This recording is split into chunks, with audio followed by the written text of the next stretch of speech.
Welcome back, everyone. This is Jordan Kenchen, and we're here for another lunch break. Now, let me explain where we're at, what we're doing, okay?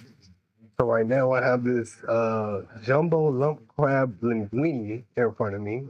I'm at Bookbinders in Richmond, Virginia, my hometown. Yeah, in this point of life, I guess it's time I just start catching you all up on everything, huh? Because everything that we go through, right, there's a lesson that needs to be said in these things and a lesson that needs to be learned in these things. And hopefully the lessons that I learned can help you learn something. One thing that I've learned in this whole journey that I've been going through recently has been a lot of inner work that needed to be done that I didn't quite realize needed to be done. Um, Coming from a single parent household, I don't think many of us realize the type traumas that come with that.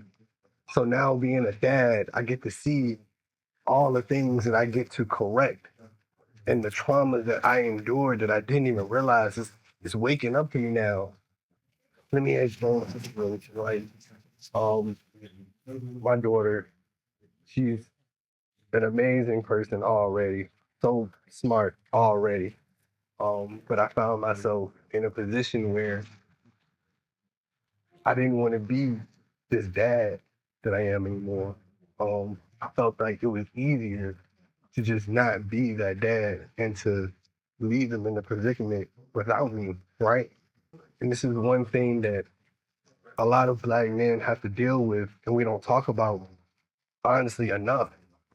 A lot of the situations that we're put in, how hard it is to be a dad.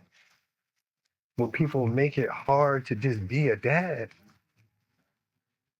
we're living in that type of world. And unfortunately, you could blame it on systematic things or whatever you want to blame it on. Regardless, it shouldn't be this hard.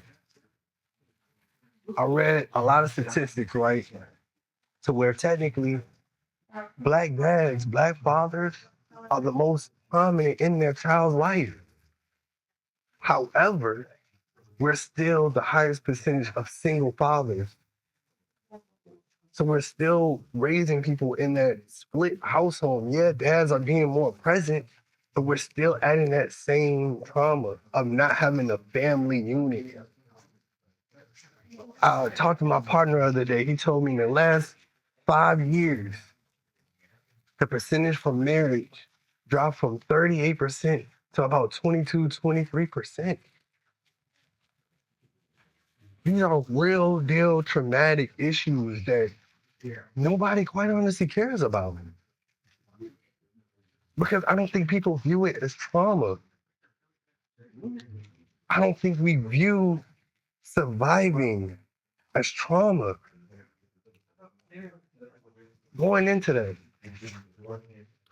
I think a lot of us are stuck in survival mode. I think a lot of people aren't even thinking about thriving.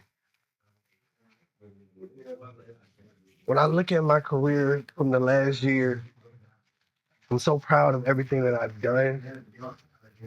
And people say this to me, you know, you're a successful young Black man. That's so limited. I want to be a successful person. Because you add that Black in there, that limit, that puts a glass ceiling on what success is. Because we only think about survival, we're not thinking about thriving. So when people see me, they think that I'm in this thriving mode, and that's enough for them. But when other cultures see me, they still see the survival. I've noticed that going into the rooms that I've been going in, I noticed it. They can smell it a mile away. From the subtle things that we do to what type of tie you wear, if you're even wearing a tie, you have on a belt, you have on a watch. My grandfather gave me this watch.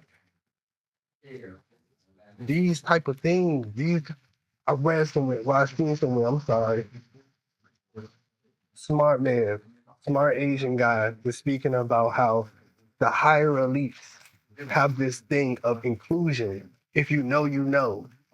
And if you're at a dinner table around these people, the only way to be included in that conversation is to know what they're talking about. This is the act of thriving. The separation in what it means to be a successful person and a successful Black person. Unfortunately, a lot of my people don't like me for the things that I've been saying recently.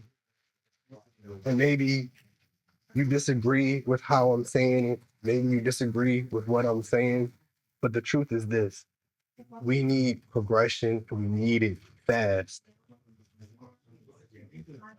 There's only one way to get that. You have to swallow that pill. You have to swallow that pill that is your ego, that is your pride. Coming from a small city like Richmond, the first thing I wanted to do when I got out there was just be this superstar, right? Not even understanding that people laughed at me just from being from a small city. I didn't even expect that to be a factor in this. But of course, I have to swallow my pride and ego and still carry on that, because that's something that it will never be apart from me. This is where I'm from. This is who I am. But it's not going to be my last place and where I'm going. Progression is the goal. And the first thing I had to realize, you come from a small town, you're a Black man, it's not much going for you. Not much that's going to go your way. You don't come from a two-parent household. That household that you came from, they didn't give you much to start off with. A lot of things that I don't know that I have to figure out. That's still no excuse to not progress and want better and be better. When people hear me talk about Richmond and I say the things that I say, people don't realize that I'm including myself in this stuff.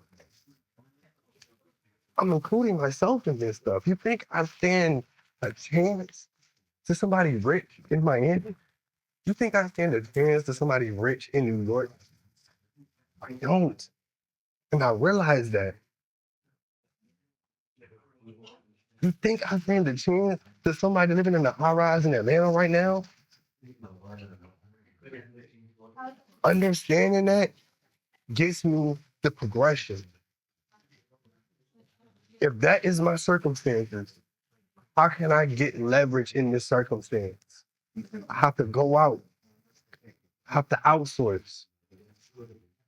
I have to do in-house when I can, like we're doing right now. But everything that I do has to be at a certain level so that I can even be in the competition with these people.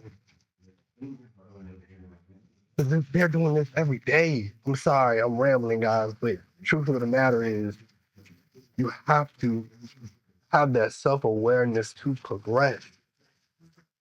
If you stay ignorant, you stay dumb forever. I know you want to be a 10.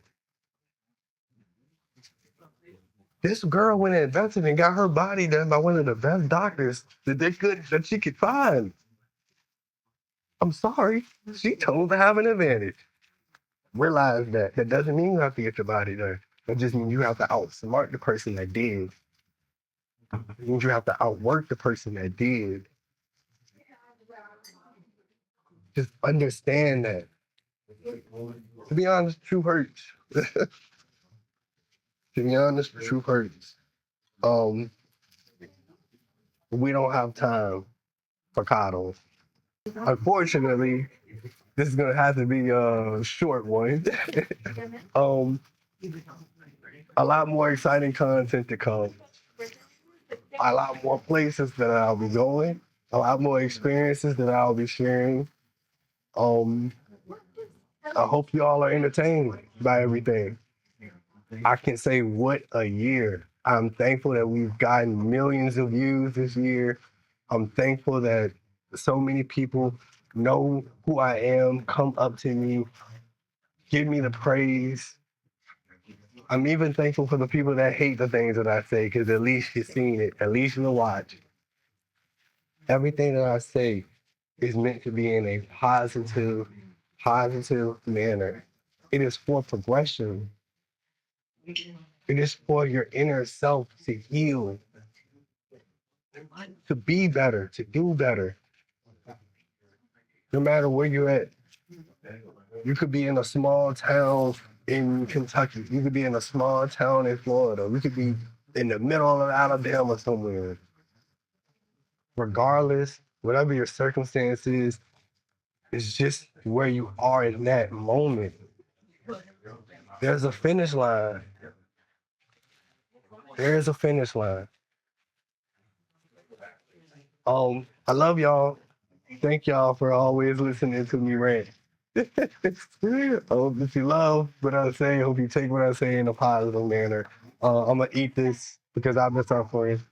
And yeah, that's it.